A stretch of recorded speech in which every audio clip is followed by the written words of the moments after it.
सहस्त्रदल कमळ म्हणजे विष्णू चक्र घरामध्ये पहा. कधी कधी छोट्या छोट्या कारणावरून जास्त राग येतो.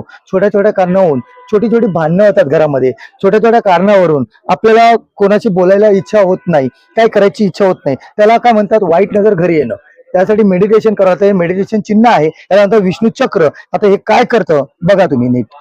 घरामध्ये वाईट नजर आली तर वाईट नजर त्याच्यामुळे हे कारण करतात. छोट्या छोट्या कारण आपल्यामध्ये भांडणं होतात, जास्त राग रुसवा होतो. त्यासाठी हे फक्त असं काढायचं, विजिटिंग कार्डने फक्त असं खेचायचं. आता याच्याकडे नीट बघा. हे चक्र म्हणजे काय, हे गोल फिरताना दिसणार बघा तुम्हाला. नीट पाहिलं तर गोल फिरतं ते नेहमी. हे वाईट नजर खेचली जाते. घरामध्ये शांतता ठेवतं, घरामध्ये राग येऊ देत नाही, चिडचिडापणा होऊ देत नाही कोणाचा. त्यासाठी हे विष्णू चक्र काढावं. हे दरवाजाच्या आतमध्ये किंवा दरवाजाच्या बाहेर, उंबरठ्याच्या बाहेरही काढलं जातं.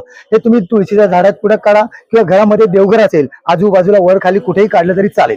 दिवसातून एकदा काढा किंवा दिवसातून दोनदा, आपल्या महिन्यातून एकदा जरी काढलं तरी चालेल.